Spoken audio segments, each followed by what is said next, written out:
Hello everyone, and welcome to Sleeping Stories. Tonight we have a chilling mystery that will take you deep beneath the lonely highways of the United States, where whispers rise from the darkness, people vanish without a trace, and a terrifying secret has remained buried for decades. If you enjoy mysterious, suspenseful, and horror stories like this one, make sure to subscribe to the channel and turn on the notification bell so you never miss our next story. And if you enjoy this video, don't forget to like, leave a comment, and share it with your friends. Your support helps our channel grow and brings you more thrilling stories every week. Now, turn off the lights, get comfortable, and prepare yourself for a journey into the unknown. This is the story of The Whisper Beneath Route 66. On a cold autumn evening in 1997, investigative journalist Ethan Carter drove alone along a forgotten stretch of Route 66 in the United States. The highway was almost deserted, with only the distant glow of old gas stations and abandoned motels breaking the darkness. Ethan had received an anonymous letter just 3 days earlier. It contained only one sentence: "If you want the truth, come to mile marker 217 before midnight. Come alone." There was no signature, no return address. As a reporter who had spent years exposing mysteries and unsolved disappearances, Ethan believed this could be another hoax. Still, something about the handwriting unsettled him. It looked old, almost as if it had been written decades ago. At exactly 11:47 p.m., he reached mile marker 217. Nothing. Just an abandoned roadside diner with broken windows and a rusted neon sign that flickered once every few seconds. The silence felt unnatural. When Ethan stepped out of his truck, his phone instantly lost all signal. The air became strangely cold. Then he heard it. A whisper. Not from behind him, not from the diner. It came from beneath the road. He froze. The whisper grew louder. "Help us!" Ethan looked around, convinced someone was playing a cruel joke. But there was no one. He knelt beside the cracked asphalt. Again. "Don't let them bury the truth." His heart pounded. Suddenly, the ground vibrated beneath his feet. A rusty metal cover, almost hidden beneath dirt and weeds, slowly shifted open by itself. A narrow staircase disappeared into complete darkness. Cold air rushed upward, carrying a smell of damp concrete and something metallic, almost like old blood. Against every instinct telling him to leave, Ethan switched on his flashlight and began walking down the stairs. The entrance slammed shut behind him. He spun around. The staircase he had just descended was gone. Only solid concrete remained. Now there was only one direction left: forward. As his flashlight swept across the underground tunnel, he discovered dozens of faded photographs hanging on the walls. Every photograph showed a missing person. Men, women, children. Some had disappeared in the 1950s, others in the 1970s. The newest photo was only 6 months old. Then Ethan noticed something terrifying. One empty picture frame waited at the end of the wall. Beneath it was a brass nameplate. It hadn't collected any dust. The engraved letters slowly became visible under his flashlight. Ethan Carter, his own name. At that exact moment, the whisper returned. This time it was no longer asking for help. It was laughing, and somewhere deep within the endless darkness, footsteps began moving toward him. The laughter echoed through the tunnel, growing louder with every passing second. Ethan's flashlight trembled in his hand as the approaching footsteps became clearer. Slow, heavy, deliberate. He backed away until his shoulders touched the cold concrete wall. The footsteps stopped. Silence. Then, a tall figure emerged from the darkness. It wore a faded park ranger uniform that looked at least 50 years old. Its face was hidden beneath a wide-brimmed hat, but its glowing white eyes pierced through the darkness. "You're late," the figure whispered. Ethan forced himself to speak. "Who are you?" The stranger tilted its head. "I was the first." "The first what?" "The first to disappear." A wave of icy air swept through the tunnel. The figure slowly raised one skeletal hand and pointed deeper underground. "If you want answers, keep walking."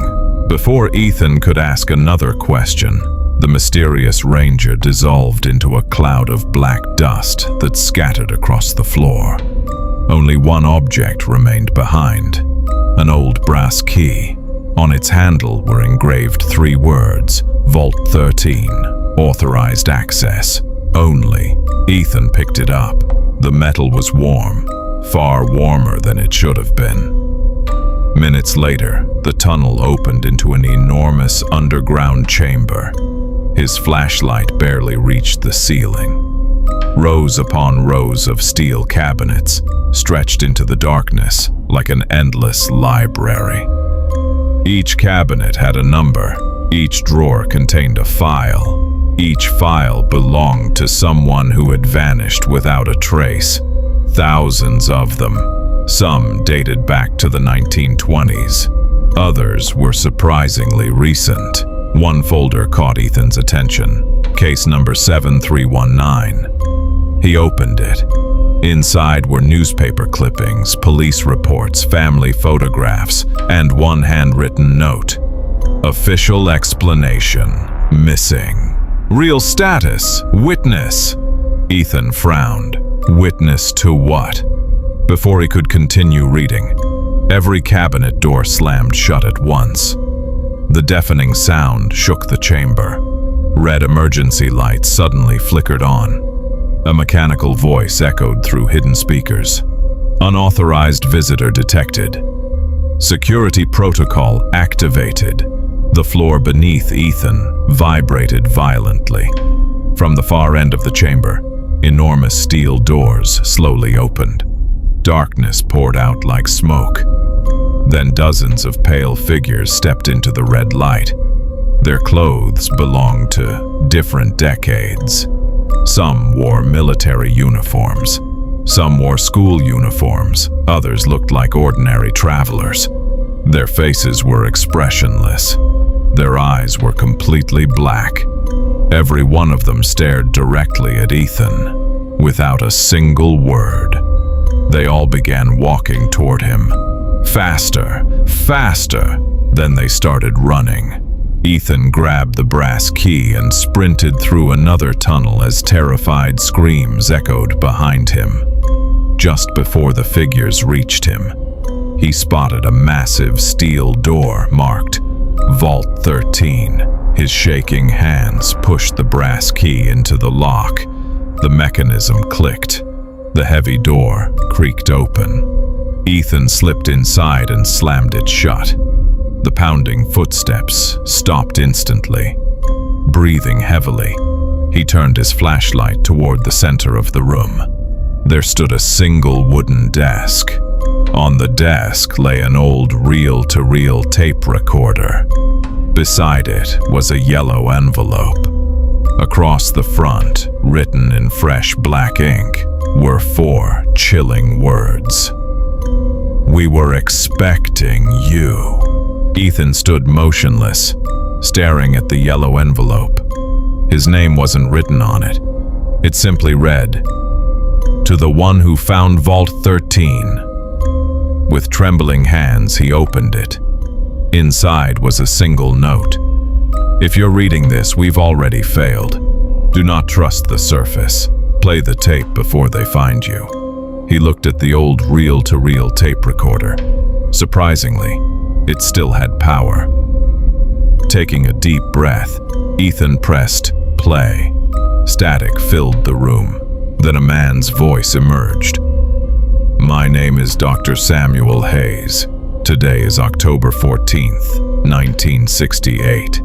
If anyone hears this recording, know that everything you've been told about the disappearances along Route 66 is a lie." Ethan's heartbeat quickened. The missing people were never killed by criminals or accidents. They discovered this underground facility, a secret government experiment built beneath the highway. The tape crackled. "We found an object buried deep below the desert. It wasn't made by humans. It emitted strange energy that distorted time, memory, and even reality itself."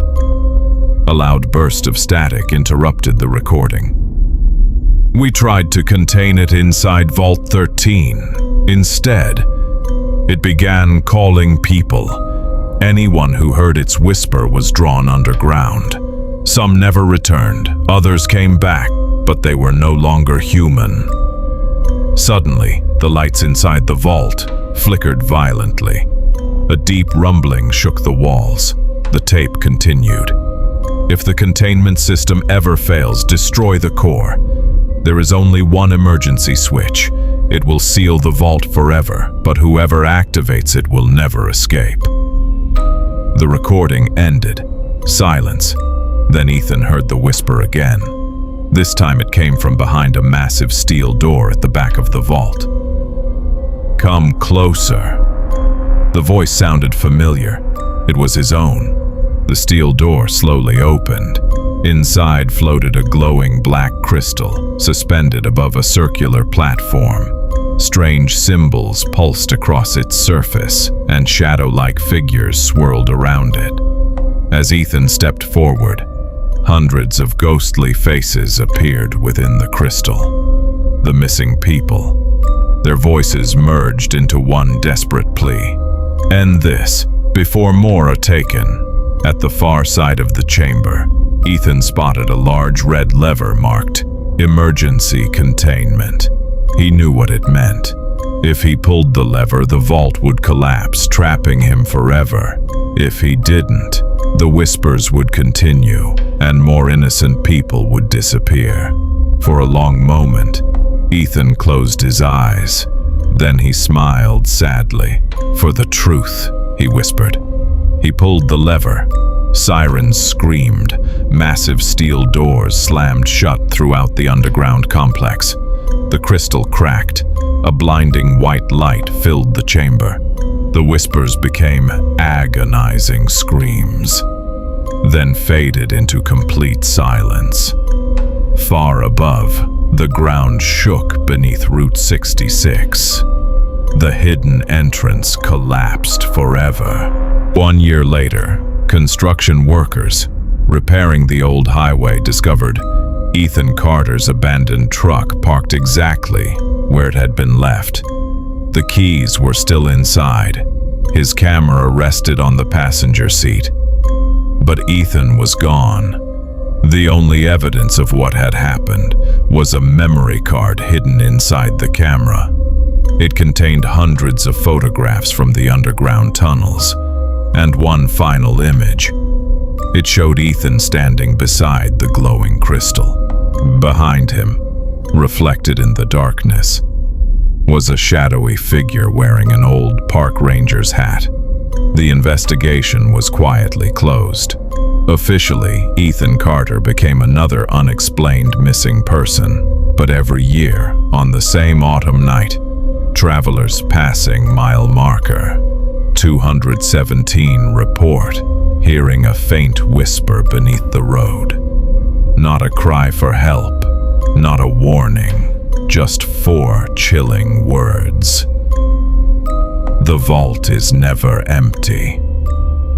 The end.